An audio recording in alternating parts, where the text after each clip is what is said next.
Welcome to Slow English Journey, and welcome back to Rome. Yesterday, one tiny cup of coffee taught Daniel that not every good moment needs to fit inside a schedule. Today, Mina and Daniel have finished their work, the afternoon light is getting softer, and they are ready to enjoy their second evening in the city. Daniel thinks the plan is simple this time. Walk outside, find a restaurant, and have an early dinner before the streets get busy.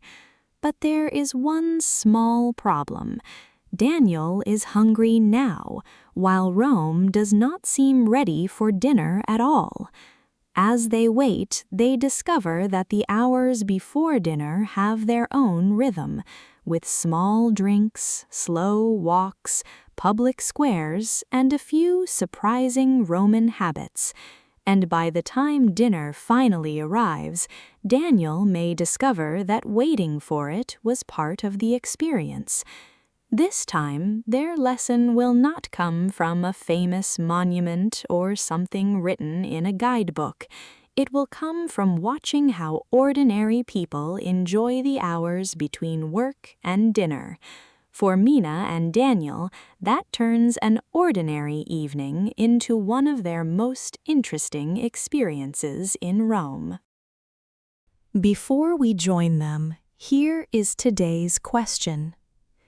Daniel begins the evening thinking about one thing more than anything else: finding dinner as soon as possible. He checks the time, watches the restaurants, and keeps wondering when people in Rome are finally going to eat. But later in the evening, something changes, and Daniel stops asking about dinner even though they still have not eaten a full meal. Why does Daniel stop looking for dinner? Keep that question in mind, because the answer is hidden in the way the city slowly changes around them. Let's join Mina and Daniel as their Roman evening begins. Notice what Daniel pays attention to at the beginning, because that will be very different by the end. You do not need to understand every word to follow the change in his mood. Just listen for the small moments that make him forget about his original plan. I don't want to look at another computer screen for the rest of the day because I think my eyes have done enough work already. You said almost the same thing yesterday, and then you checked your email again before you went to bed. That was different. I had one important email that I really needed to read. You opened 6 emails, Daniel. There were 6 different levels of importance. Of course there were. Anyway, work is finished now, and I have a much more important question for our evening. Let me guess. You're already thinking about food.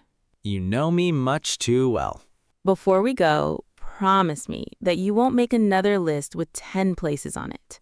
I can promise 8 places, but 10 might be too difficult to give up completely.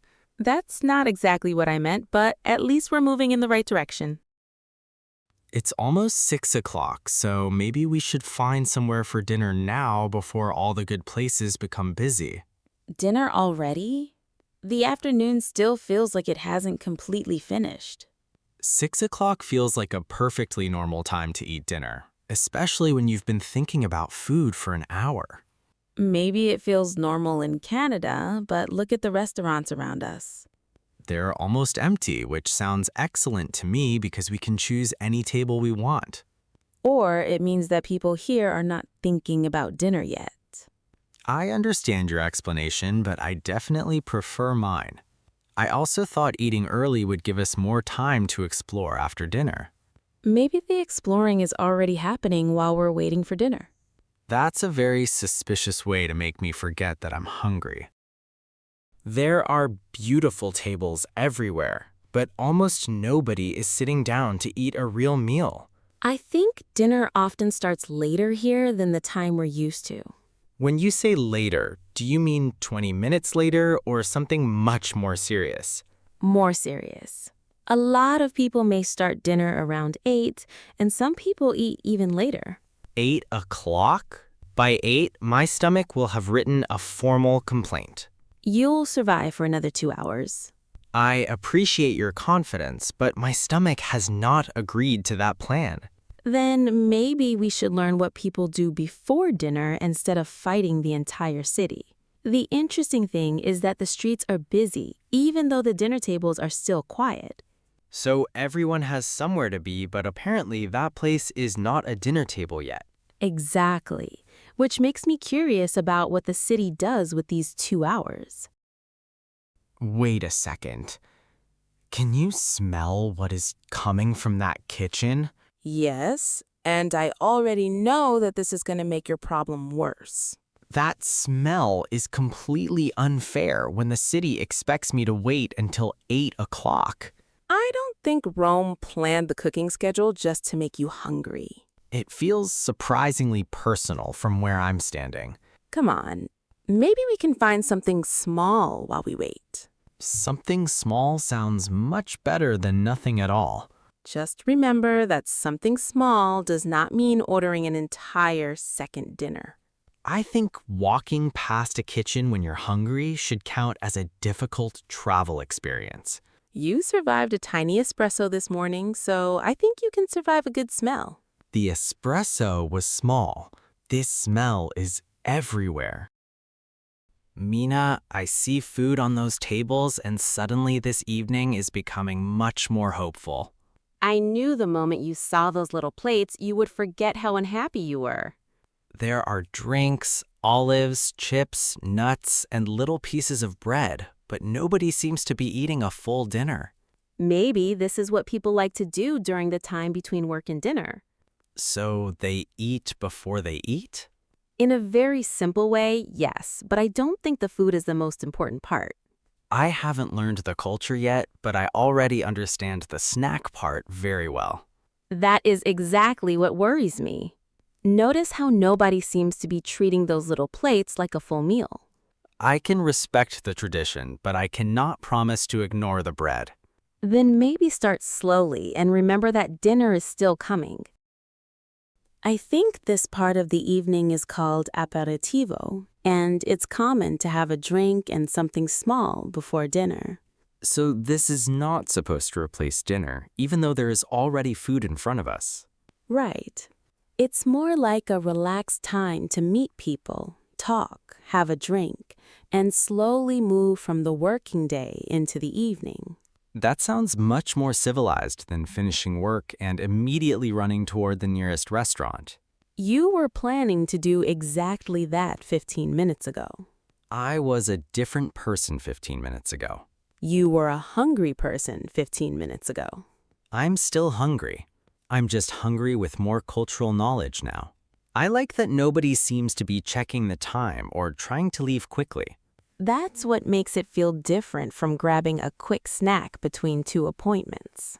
So the slow part is just as important as the food and the drink. Look around for a moment. Most people are talking much more than they are eating. That may be because everyone here has much better self-control than I do. Friends are meeting after work, people are sitting together, and nobody seems interested in finishing everything quickly. So aperitivo is not really a small dinner. It's more like a pause before the evening continues. Exactly. It feels like a little bridge between the working day and dinner. A bridge with olives, chips, and tiny pieces of bread. Apparently, that makes the bridge more enjoyable. I strongly support this kind of city planning. I think I understand why this feels relaxing, even though the square is getting busier. Because the people are here to spend time, not simply to finish something. That may be the first time today that doing less actually makes sense to me. This square looked almost sleepy when we first arrived, but now it feels as if the whole neighborhood is coming outside. The light is softer, work is ending, and people finally have time to meet each other. I like how the city changes without anyone announcing that the evening has started. You can almost feel it happening just by watching the tables and the streets fill up. I think I like evening Rome even more than afternoon Rome. Is that because there are snacks in front of you? That is one very important reason, but there is another one. What's the other reason? Nobody around us looks like they are trying to finish the evening quickly. Even the sound of the square is changing now that more people are coming outside. It feels lively, but not in the same rushed way as a busy morning street. Maybe that's why sitting here for a little longer doesn't feel like wasting time. I'm still hungry, but I have to admit that I feel much better than I did when we first came outside. That's progress. 20 minutes ago, you looked personally offended by every empty restaurant. I was going through a difficult time. So, what should we do until people actually start thinking about dinner? I was going to say we should find another snack, but I can already see your face. We could just walk for a while and see where the evening takes us. No destination and no restaurant search? Exactly. You tried that this morning and somehow you survived. Barely, but I'm willing to try again. I also noticed that I'm not checking the time every 2 minutes anymore. That's probably because you finally have something to enjoy while you're waiting. Or the olives have temporarily repaired my personality. Wait a second. Look at all the people walking around us now. What about them? The street is just getting busier. They are walking like we are, but nobody seems to be rushing toward a particular place. Maybe getting somewhere is not the point of the walk. People really come outside in the evening just to walk around and see other people. Yes, and I think there's even an Italian word connected with this kind of evening walk. Of course there is. Italy seems to have a word for every pleasant part of the day. Maybe that's one reason people remember these little habits. Some people are dressed nicely, but they still seem completely relaxed. It feels less like exercise and more like the whole neighborhood is saying hello to the evening. That's a good way to describe what we're seeing. The word is pasegiata. It means a walk, but the idea can be more social than simply getting exercise. So people are not doing this because their watches told them they need another 3,000 steps. Not necessarily. They can walk slowly, meet friends, see familiar faces, talk, and enjoy the cooler part of the day. That sounds completely different from the way I usually walk when I'm trying to reach somewhere on time. That's because there doesn't have to be a finish line. No finish line, no step goal, and no place we have to reach in 10 minutes. Exactly. You can simply be outside and be part of the evening. I think my brain understands that, but my schedule-loving heart still needs practice. I like that this is something visitors can understand just by slowing down and watching. Yes, you don't need a ticket or a reservation to notice how people use their city. That's becoming one of my favorite kinds of travel experience. How am I doing? I think I'm becoming very good at this Italian evening walk. What exactly are you doing with your hands? I'm walking slowly, looking around, and showing the world that I have absolutely nowhere important to be. You look like you're pretending to be an 80-year-old man on his Sunday walk. I thought I was looking relaxed and elegant. You don't have to act different. Just stop trying so hard. That's surprisingly difficult when I'm trying very hard to relax. And that sentence explains your entire personality. I walked directly into that one. Try looking at the shops and the people instead of thinking about whether you're walking correctly. Fine. I will stop performing my walk and simply have one. Much better. You already look more relaxed. Look at the evening light on those buildings. The whole street suddenly looks warmer than it did an hour ago. I see it. The windows almost look golden from here. You're not taking out your phone? Not yet. I think I want to look at it properly before I turned it into another picture. Yesterday, you would already have taken 10 photos and checked the map for the next place. Yesterday was a very different Daniel. Yesterday was basically this morning. I've grown a great deal since breakfast. Your personal development is moving incredibly fast. The funny thing is that stopping for a minute doesn't feel like losing time anymore. Maybe because you're finally noticing what the time actually looks like around you. That sounded deep enough that I almost want to write it down. Another fountain? Rome really does seem to have water coming out of stone everywhere. This one is different from the little fountain we found earlier. The water keeps running and there isn't even a big basin underneath it. I think these small public drinking fountains are common around Rome. Wait, people can actually drink this water? Yes, these fountains are made to provide drinking water. Free drinking water right in the middle of the city is a very useful travel discovery. Especially for someone who has been walking around all evening. Rome is becoming surprisingly friendly to both my stomach and my budget. They are useful because you can find them while you're already walking around the city. That's much better than buying another plastic bottle every time you're thirsty. And it turns something very ordinary, like drinking water, into a little Roman discovery. I remember reading that these little fountains are often called nasoni.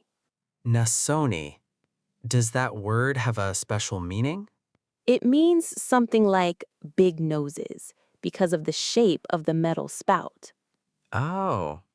Now that you've said it, I can definitely see the nose. And now you probably won't be able to stop seeing it. You're right. It has become a tiny metal face in my head. Please don't make the fountain strange. I'm not making it strange. I'm carefully studying Roman culture. Yesterday, it was tiny coffee. Today, it's big noses. I love when a local name becomes easy to remember because it actually looks like the thing. Then you definitely won't forget Nasoni after tonight. Especially after I tell everyone I drank water from a big nose in Rome. There is one problem. How am I supposed to drink from this without putting my whole head under the water? Wait, I think there is a little trick built into the fountain. A drinking fountain with a secret technique? Look at the small hole on top of the spout. I see it, but I still don't understand what I'm supposed to do. Try covering the main opening with your finger and see what happens. Like this? Yes, but maybe don't put your face too close yet. Oh, the water comes out of the little hole like a normal drinking fountain. Much easier than trying to drink from the mainstream. I would never have guessed that covering one opening would make the water come out somewhere else. That's why watching how something is used can be more useful than simply looking at it. Another tiny Roman lesson hiding in the middle of the street. I think you gave me that warning about 3 seconds too late. Are you okay? You have water all over your face. I'm fine. My face is simply much better hydrated than it was a minute ago. You were supposed to drink the water, not wash your face with it. I did drink some of it. My face just decided to participate. Is that another special Canadian technique? Yes, but we normally keep it secret from international visitors. I don't think Canada wants any responsibility for what just happened. Then we'll call it my personal technique. At least now you'll remember exactly how the fountain works next time. Yes, experience is a very effective teacher when it sprays you in the face. I think the fountain has officially become your favorite story from tonight. I think I'm finally starting to understand why these squares feel so different in the evening. What do you mean? You are already taking pictures of them this afternoon. That's the point. This morning, I thought a piazza was mainly a beautiful place for tourists to stop and take photos. And what do you see now? People actually live around these spaces. They meet here, sit here, walk through, talk, and let their children play. The square becomes part of everyday life instead of just being something to look at. It almost feels like a huge outdoor living room shared by the neighborhood. A living room with much better architecture than ours. And definitely more people walking through it. And nobody seems to need a special reason to stay here for a while. That's what I missed when I only looked at these places as stops on a sightseeing route. Sometimes understanding how people use a place tells you more than simply knowing its name. You know what I really like about sitting here? The fact that your feet finally get a break? That too. But I like that we don't have to buy anything or book anything to enjoy this place. That's true. We can just sit here and watch the evening happen around us. We can look at the buildings, listen to the city, watch families pass, and still feel like we're doing something. You're becoming surprisingly good at doing nothing. Please don't use that sentence in any future conversation with my boss. Don't worry. Your new Italian secret is safe with me. Good. I have a professional reputation to protect. I used to think a travel day had to be full of activities to feel worthwhile. But sitting here is still giving us a picture of everyday Rome. And this is probably the first activity today that costs exactly €0. Daniel, do you know what time it is now? No, and I just realized I haven't checked my phone for quite a while. It's almost 8. Really? That went much faster than I expected. Something else is strange too. What? You haven't asked me about dinner for almost an hour. I haven't? Not once. That's actually a little worrying. Or maybe you finally stopped waiting for the evening to begin. Maybe I was too busy enjoying the part before dinner. An hour ago, I thought I would have to distract you from your stomach until dinner. Apparently Rome did the distracting for you. And it did it without giving you the full meal you were asking for. Look at the restaurants now. This is completely different from what we saw at 6. The empty tables are finally filling up. So Rome was not refusing to have dinner. We were simply asking the question too early. Exactly. The city had other things to do first. Aperitivo, walking, talking, sitting in the square, and apparently spraying fountain water into my face. That last part was only you. It still feels like an important cultural memory. Are you ready for the actual dinner now? Very ready, but somehow I'm not desperate anymore. The streets also feel different now that the lights are on and people are settling in for the night. It feels like we finally arrived at the dinner part of a story that started hours ago. Which means the waiting wasn't really waiting after all. You finally got the dinner you've been talking about since 5:30. And somehow it feels better now than it would have felt 2 hours ago. Because you're hungrier? Surprisingly, no. I think it's because the whole evening slowly led us here. That's very different from your original plan of eating early before the restaurants became busy. My original plan was efficient, but this one was much more interesting. I never thought I would hear you choose interesting over efficient. Please remember that I am on vacation from my normal personality. You're still working every day. Then I'm only on partial vacation from it. I think I would have missed half of tonight if we had simply sat down for dinner at 6. We would have eaten earlier, but we wouldn't have understood the evening in the same way. That's a trade I didn't expect to appreciate this much. Your phone has been sitting there for 20 minutes and you haven't checked the time once. I know. I'm trying something new. Shouldn't I be worried? Probably, but not tonight. This morning, you planned almost every hour of the day. And tonight, the city basically made the schedule for us. First aperitivo, then a walk, then the fountain, then the piazza, and finally dinner. None of it was on my list, but somehow the evening still felt complete. Maybe a good schedule doesn't always need exact times. Don't push this lesson too far. I still love calendars. I still like knowing what comes next, but tonight I didn't need to know every minute in advance. That's already a big change for someone who scheduled gelato yesterday. Gelato is important enough to deserve professional planning. I have to admit something. I thought eating at 8 would feel incredibly late. And now? Now it feels completely normal because we didn't spend 2 hours sitting around and waiting for dinner. We were already having an evening before the meal started. That's the part I didn't understand at 6 o'clock. You thought dinner was the event. Exactly. But tonight, dinner feels more like one part of a much longer evening. A very Italian evening? I don't know if we're qualified to say that yet, but it was definitely a very good one. I think the slower evening also made dinner feel more connected to the city around us. Yes, it doesn't feel like we stopped traveling just because we sat down to eat. The meal became part of the story instead of the end of it. Do you want to go straight back to the apartment now? Actually, I was thinking we could walk a little more. You want another paseata? I don't know if I'm allowed to use the word after only one evening, but yes. No strange old man walking pose this time? I have learned that the secret is apparently to stop trying so hard. That may be the most useful thing Rome has taught you so far. Tiny coffee, big nose fountains, and not trying so hard. Your cultural notes are still terrible. But you'll remember them.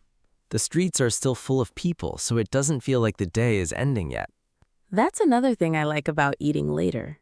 The night still feels alive afterward. Good, because I'm not ready for this Roman evening to finish. You know what is funny? At 6 o'clock, I couldn't stop thinking about dinner. I remember. You mentioned it about every 3 minutes. But after aperitivo, I almost forgot that we were waiting for anything. Because we stopped treating the time before dinner like empty time. That's exactly it. We were already doing something, even when we were only walking or sitting. Sometimes the quiet parts of a trip become the parts you remember most. I think tonight is going to be one of those evenings. Even the fountain? Especially the fountain. My face will never forget it. And none of those moments needed to be a famous attraction to feel special. That's probably why I wasn't thinking about what we were supposed to do next. You were finally inside the evening instead of planning it from outside. Rome feels completely different at night. It does. This morning, I was trying to fit the city into a list. And tonight?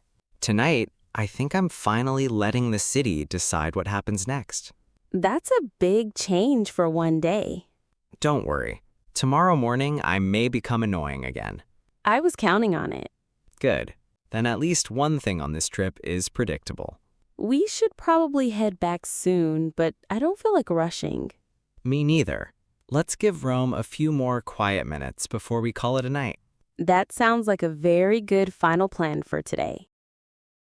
Mina and Daniel began the evening with a simple problem. Daniel was hungry, but Rome was not ready for dinner yet. At first, Daniel treated the time before dinner like something he simply had to wait through, but the city slowly filled that time with other things: aperitivo, a pasegiata, a public drinking fountain, a busy piazza, and many small moments that were never on his schedule. So let's return to today's question. Why did Daniel stop looking for dinner? He stopped because he was no longer waiting for the evening to begin. He was already enjoying it. The small food at Aperitivo helped, of course, but the bigger change was that Daniel began to notice how people used the hours around him. He saw that an evening could include walking without a destination, sitting in a public square, meeting people, and enjoying the city before the main meal even started. By the time the restaurants filled up and dinner finally arrived, Daniel had almost forgotten that he had spent the afternoon worrying about the time. Rome did not teach him to ignore plans completely. Daniel would probably never agree to that, but it showed him that some parts of a journey do not need to be rushed just because they happen between two things on a schedule.